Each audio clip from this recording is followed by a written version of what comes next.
Olá, amigos que acompanham semanalmente o programa Sustentabilidade, trazendo informação construtiva para o cidadão e para a empresa, colhida em todo o mundo através de conteúdos importantes que farão a diferença na construção desse novo planeta.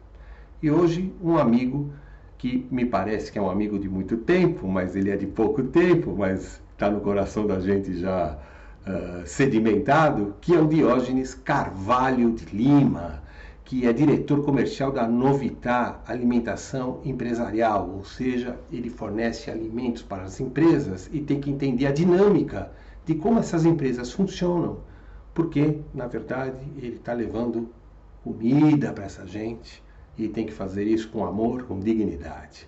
E para falar sobre essa relação que os funcionários têm que ter da Novitá para com os clientes, ele vai falar um pouquinho da gestão humanizada que faz com que a empresa consiga trabalhar de forma coerente com seus princípios.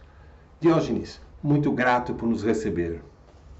Eu que agradeço, Roberto, obrigado pelo convite, e fazer parte de uma rede como a tua é muito bacana. Muito obrigado pelas palavras também iniciais. Pode ter certeza que a recíproca aí é verdadeira. A sensação que temos, apesar de pouco tempo, é que parece que a gente está conectado há anos, né? Isso é muito verdade, legal. É verdade. Diógenes, hoje em dia a gente fala muito de gestão humanizada, né? E eu tenho aqui, quando penso em alimentação, penso nos almoços de domingo da minha avó, com bife à parmegiana, né? E com todos reunidos antes, com os italianos discutindo o que ia comer no domingo seguinte, quando não havia terminado aquele almoço, né? Temos que levar isso para os compromissos do trabalho também, na concepção da Novitá? Fala um pouco sobre isso. Com certeza. Na verdade, talvez isso seja o grande diferencial da Novitá. Porque, de verdade, prestar um serviço de alimentação é algo quase que comoditizado, porque arroz, feijão, todo mundo sabe fazer, todos nós compramos os produtos nos mesmos lugares, muitas vezes as equipes já foram de um concorrente, hoje está comigo, o que está comigo hoje, amanhã vai estar no concorrente. É muito dinâmico, né? Mas o que torna diferente é exatamente essa preocupação com esse momento que para nós é muito importante. Se a gente for imaginar que, poxa, alimentação nas empresas é algo fundamental, faz com que aumente a produtividade, isso tem um pouco de exagero, de certa forma. O que a gente sabe é que uma boa alimentação, no mínimo, não gera estresse, né? E, do outro lado, vai gerar, sim, uma questão de saúde por conta daquilo que se come, como se come, a quantidade, a qualidade desses produtos. Então, para nós, a gente tenta sempre fazer com que você, lá na Novitá, hoje somos quase 30.000 pessoas que se alimentam das nossas refeições por dia, é um número extremamente grande, mas é que eles sintam realmente como se eles estivessem comendo uma comida caseira. Isso para nós é muito importante. E dentro da sustentabilidade, o que nós buscamos fazer é não termos produtos industrializados em termos de temperos. Então, os nossos temperos, eles não são aqueles pós que a gente costuma ver por aí. Então, o purê de batatas não é feito com flocos de batatas, é feito com batatas. Descasca-se a batata, né? Cozinha e amassa, como um bom italiano, você sabe bem disso. Um molho de tomate, hoje, para você se assustar, porque a gente sabe o quanto você é um chefe de cozinha italiano. Então, assim, hoje existem pós para fazer molho de tomate. Você imagina uma gelatina que você mistura ali e vira um molho de tomate. Nosso não, a gente compra o tomate, né, depela e faz o molho e tal. Mesmo em volumes relativamente altos, porque a gente percebeu que quando você traz isso, que é algo da casa, que é algo que as pessoas têm aquela memória gustativa, ele se sente bem. Enquanto que o outro industrializado, que é muito mais prático, evidente, né? Em tese até bem muito mais barato. Até mais barato. Mais barato. Só que ele meio que iguala tudo. Então a batata tem gosto de macarrão, o macarrão tem gosto de feijão, então fica tudo muito parecido. Então a gente tem essa preocupação, sim. É engraçado que você me fez lembrar agora uma coisa que eu não tinha pensado. Eu trabalhei na Philips 13 anos. Prestei serviços para a Philips. É? Olha, e uma das unidades de Guarulhos tinha 5.000 pessoas. Exatamente. Tá? E às vezes a nutricionista me chamava lá, tá? Para falar assim: o que você quer almoçar amanhã? E eu falava berinjela parmejana. A famosa moussaka, né? Que aqui chama moussaka, mas não sei, Sim, não sim. é, né? E aí eu subia de volta para o escritório e avisava a administração, amanhã tem berinjela parmejana. Então, assim, esse calor, né, essa humanização, digamos assim, do comportamento dentro das estruturas, muda o impacto no trabalho do seu cliente, né? Claro, e a recíproca também, né? Porque você sabe disso, né, Roberto? De verdade, a base das estruturas de modo geral, dessa base piramidal, infelizmente muitos são invisíveis aos olhos dos outros. Lamentavelmente, não deveria ser assim. Interessante isso, é invisível, né? Isso não deveria, né? Poxa, é a pessoa que está servindo a minha comida ali, está colocando o arroz, o feijão, eu deveria tratá-la com a maior cordialidade possível e a recíproca será verdadeira, será até melhor, né? Então, sim, essa coisa de você estar próximo faz com que haja uma relação muito mais tranquila. A pessoa fala, poxa, eu posso pegar um outro pedacinho de bife? Muitas vezes o contrato é um só, mas com a gentileza e com aquilo, não é um bife em 3.000 que vai fazer a diferença. Claro, se todos os 3.000 fizerem um segundo bife, a gente vai chegar para o nosso cliente e falar, olha, o pessoal está pedindo para ter uma quantidade maior, vamos mudar o contrato, vamos rever, né? O que a gente pode fazer? Mas essa gentileza, né? Aquela máxima de que gentileza gera gentileza é uma verdade absoluta.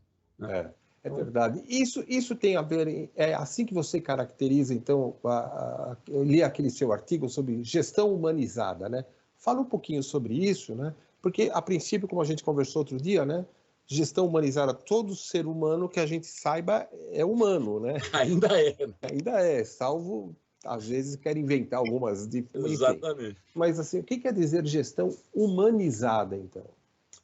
Na verdade, o que a gente percebe ao longo do tempo, eu descobri isso muito cedo, porque eu sou oficial do Exército Brasileiro, passei 6 anos lá, e eu convivi muito com essa base da pirâmide de uma forma universal, né? De toda a diversidade que você puder imaginar, tem no Exército. Né? E de todas as tipologias, de todas as regiões do país. Tal. E o que a gente percebia ali é que, para que alguém fique feliz, quem está no meio do caminho, que no caso sempre é um colaborador, ou um profissional, ou um empregado, um funcionário, o nome que queira dar, ele tem que estar em primeiro lugar. Porque se você faz essa pessoa ficar satisfeita com o que ela faz, absolutamente tranquila em relação às regras do jogo, né? Ela sabe que ela pode ter um problema de empregabilidade, mas que ela não vai ser mandada embora por qualquer coisa que aconteça, ou por um atraso, ou por uma falta, né? Que essa análise de olhar para o outro e se colocar no lugar dele, a famosa empatia, faz com que esse colaborador comece a colocar o cliente ou aquela pessoa que ele está prestando um serviço no topo, como sendo o primeiro. Então, é o inverso. Muitas vezes as empresas focam no cliente, que não está errado. Só que, para fazer com que o cliente fique satisfeito, esquecem, principalmente no meu caso, principalmente na prestação de serviços, que tem um ser humano que vai fazer aquilo. Então, se o ser humano não estiver bem satisfeito, não tiver percebido o reconhecimento, a valorização, porque são coisas muito diferentes, né? Tapinhas nas costas realmente faz uma diferença enorme. Mas chega uma hora que esse tapinha nas costas tem que virar uma valorização, tem que ter uma promoção, um valor, aumento de salários, coisas desse tipo. Porque senão também ele percebe que ele está sendo enganado, que o tapinha nas costas só vai dando dor nas costas, porque não traz mais nada, entendeu? Essa ideia de colocar o colaborador em primeiro lugar faz com que você coloque o seu cliente no topo. A gente pode... Se isso acontece, o acionista, que é o maior interessado, fica muito satisfeito. Sim, sim. A gente pode dizer, então, que é impossível ter uma satisfação do cliente sem a satisfação da equipe de trabalho? Olha, eu não vou dizer que é impossível, porque muitas vezes a pessoa pode estar insatisfeita por uma razão, mas ela é tão, assim, responsável, tão... Supera. Ela supera. Mas é evidente que isso é dolorido. Tá. E tem tempo, né? Tem um tempo, pode ser que na segunda, útil. na terceira, na quinta vez, a coisa possa sair do controle. Tá certo. Mas é óbvio que é muito mais azeitado, muito mais normal, muito mais saudável se as coisas forem fluindo com naturalidade, com gentileza, educação e tudo mais. Você também falou de um triple way, né? No seu texto. Fala um pouquinho sobre isso. Então, o AAA foi uma coisa muito curiosa. Eu estava era responsável por uma área de compras e suprimentos, né, de uma empresa também de alimentação. Eu tive a oportunidade de conhecer o professor Hao Li. Hao Li é um chinês americano de Stanford e ele é vamos chamar assim, o papa do supply chain. E ele comentou em 2008 de que as cadeias de suprimentos elas tinham que ser AAA, ágeis, adaptadas e alinhadas. Ágeis, adaptadas e alinhadas. Tá? Por quê? Porque também para ele, já naquela época, já não estava mais concorrendo Nike com Adidas, por exemplo. Estavam concorrendo às cadeias de suprimentos. Desde o fornecedor menorzinho de cada uma delas. Imagina que tem lá um fornecedor que fornece o cadarço do tênis. Esse fornecedor, por menor que ele seja, ele pode impactar em toda a cadeia. Né? E isso vale para os dois. Então, já não é mais na ponta concorrendo, é a cadeia inteira. Ele também definia que o menor elo é o elo que tem que fazer a diferença, porque ele é o mais frágil. O menor elo? Menor. Ele tem que fazer a diferença, porque ele é o mais frágil. Sim. Então, exemplo, se eu tenho um fornecedor lá que ele é da cadeia, e ele é pequeno e eu não dou atenção, porque todo mundo fica naquela curva ABC, todo mundo se importa com o A. Sim. Quem quer saber do C? Mas o C faz parte? Faz. Sim. Se ele faz parte, é bom você estar atento, né? Não tem uma máxima de que tem uma história de que um rei que ganhava todas as batalhas, né? Ele estava lá numa das batalhas mais importantes, de repente ele perde a ferradura do cavalo. Você imagina um cavalo no campo de batalha sem a ferradura. E em um determinado momento esse rei grita: um prego pelo meu reino, né? Ou seja, o prego é muito importante. Ou um ferreiro lá do lado dele que seria menos importante na batalha. Talvez o cara da infantaria, cavalaria, artilharia era muito mais importante. Mas naquele momento era o ferreiro que ia resolver a parada. Legal. Então, essa concepção nos traz essa ideia. E foi daí que eu falei, poxa, pera um pouco. Se as empresas têm que ser assim, as pessoas também têm que ser assim, enquanto os líderes, né? Eu também tenho que ser ágil. Não tem mais, infelizmente, por algumas razões, tem coisas muito boas na questão da velocidade, né, desse mundo moderno, mas tem outras que realmente nos traz muito incômodo, muito estresse, né? O burnout está aí. As pessoas perderam a agilidade, você tem razão nisso. Ou ganharam demais, e essa agilidade ganha demais... Em alguns departamentos...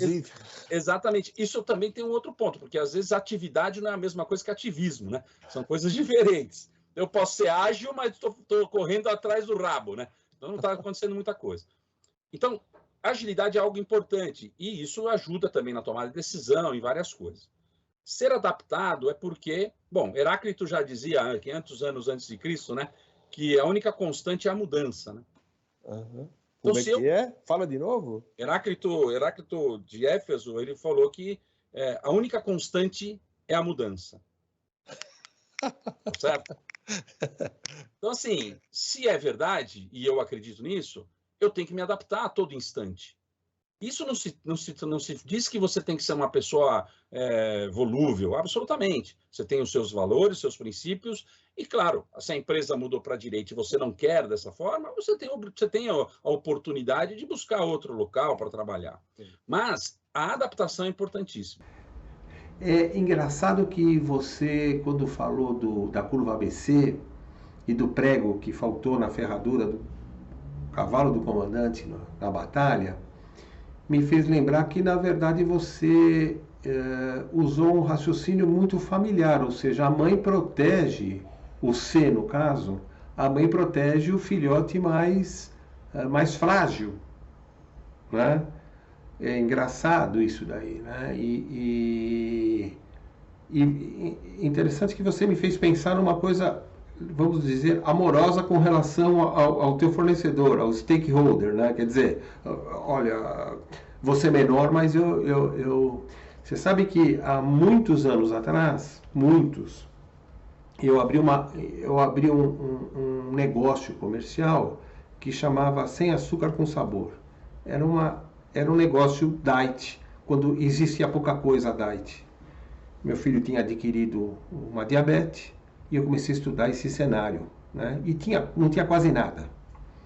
E eu tinha uma loja perto de um Pão de Açúcar, que comprava gelatina, pudim e tal, num preço muito melhor que eu, tá? Eu chamei uma das empresas e falei, pô, você acha justo? Eu sou o único cara que vende aqui só esse produto. Eu que construo a imagem do seu mercado, do seu produto. Falou, ok, para você o preço é do Pão de Açúcar. Obviamente, eu comprava 10 caixas de gelatina e o Pão de Açúcar 10 mil. Não importava, ele vendia para mim e eu fiquei cliente da empresa.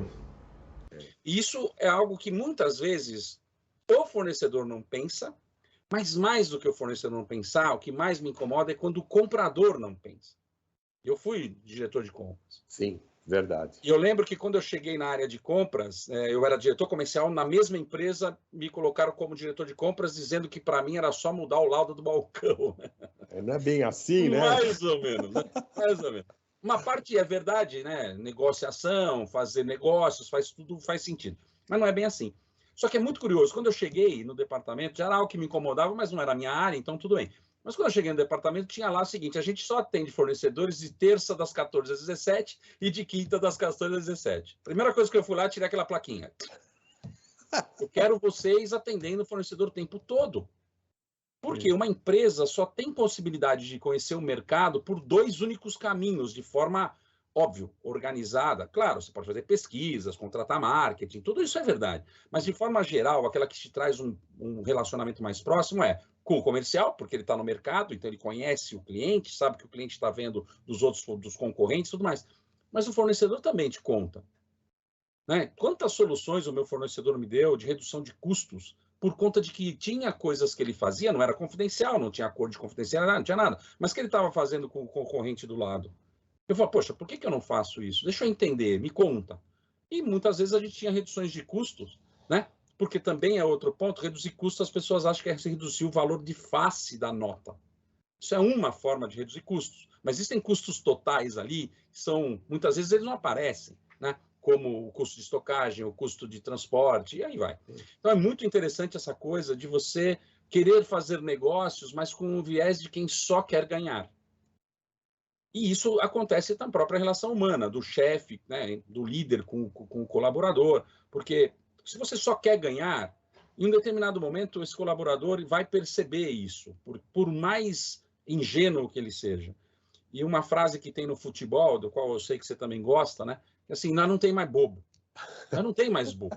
Já foi o tempo, né? Que você colocava uma cenoura e falava, não, se você ganhar, ou se eu ganhar, eu te dou, tal.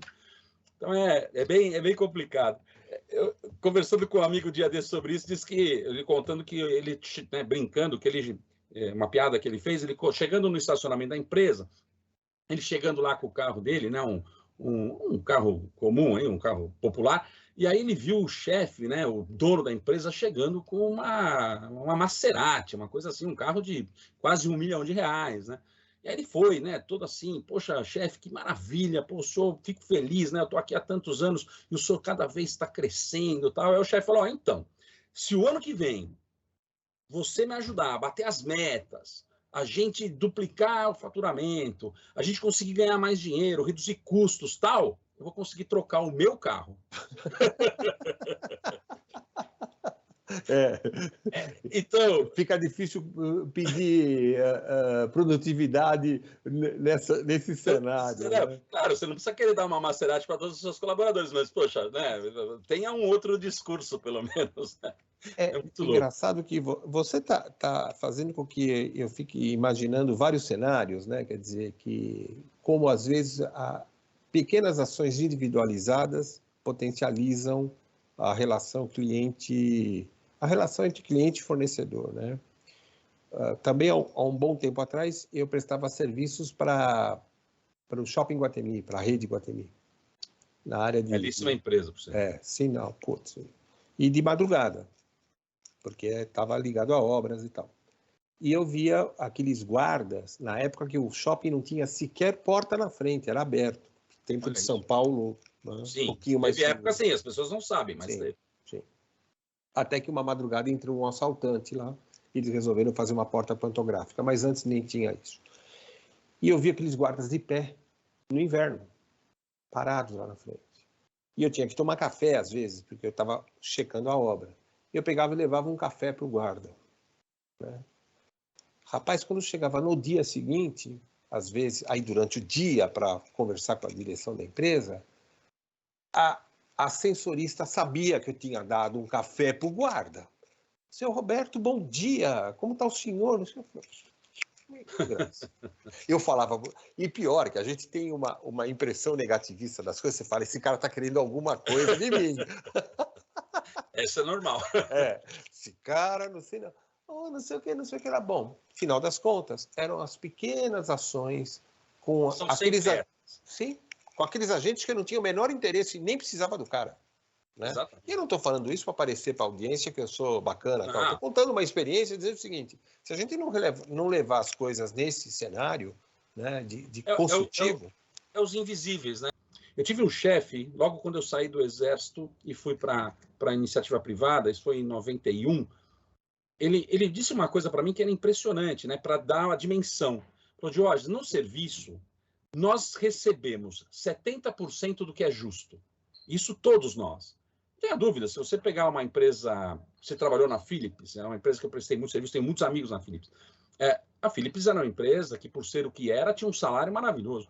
Eu jamais, como diretor comercial de uma multinacional, ganhei 1/3 do salário da Philips.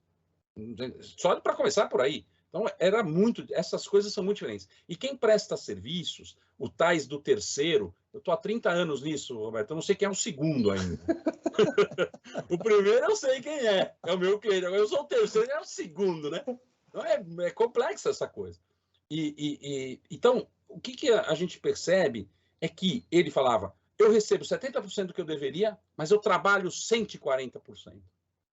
Essa diferença entre os 70 e os 140 tem que ser carinho. Senão não vira. Perfeito. Senão não vira.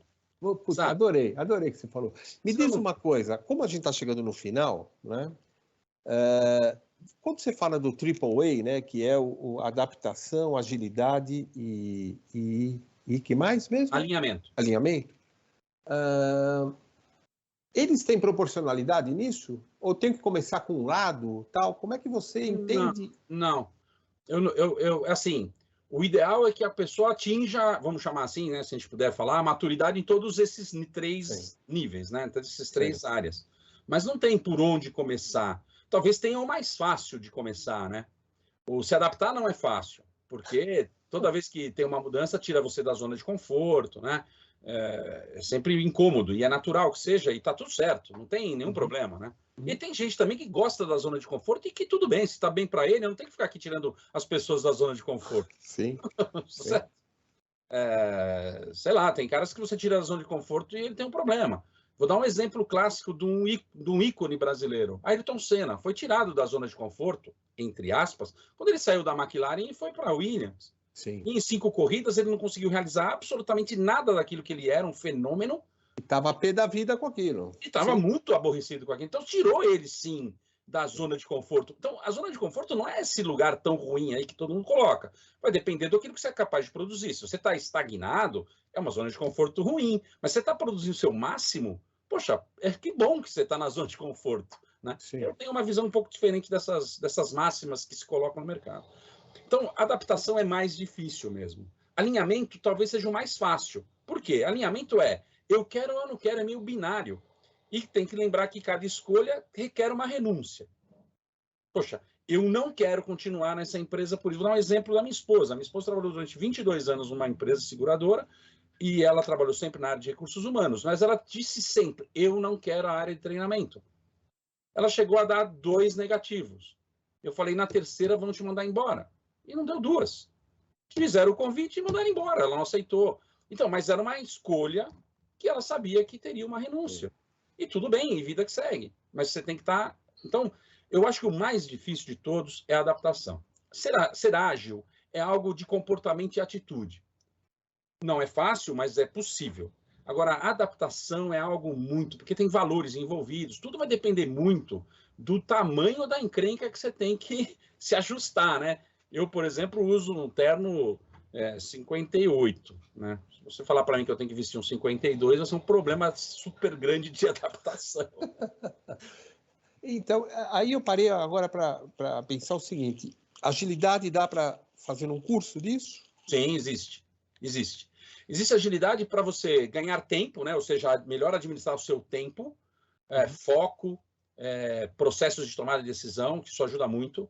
E o próprio modelo de gestão atual, agora que é o famoso Agile, né, que é o Scrum, que é algo muito, muito dinâmico de você conseguir fazer com que as equipes, fazer com que os grupos tenham muita produtividade, muita rapidez, né? Por exemplo, uma coisa que eu admiro muito, apesar de não ter sido meu ídolo naquela oportunidade, mas hoje olhando eu falo, poxa, faz falta para o mundo, é um Steve Jobs. Eu não estou falando falta para o mundo no sentido da genialidade, eu falo até do contraponto do que a gente está vivendo. Ele seguramente era um cara para fazer frente a alguns ícones que estão falando coisas das quais eles nem conhecem. Então, no mínimo, eu teria, né? Porque quem sou eu para combater o Bill Gates? Ninguém. O Steve Jobs era. Então, esse contraponto seria muito bom. Mas ele fez algo inédito, né? O iPhone está na 13ª edição. Ele não começou com o 13º. Eu, provavelmente, sendo Steve Jobs, eu ia falar, não, enquanto não estiver perfeito, funcionando tudo, não sei o quê, eu não vou.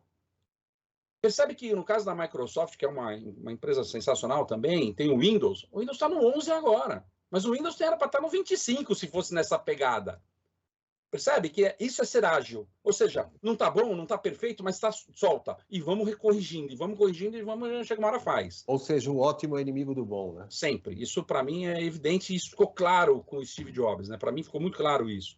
Então, é uma visão muito bacana do mundo, e tanto que a Apple é a empresa mais valiosa do mundo, né? Fica ali brigando, mas está sempre nas cabeças, né? Meu amigo, estouramos o nosso tempo e estouraremos sempre que a gente voltar a conversar, né?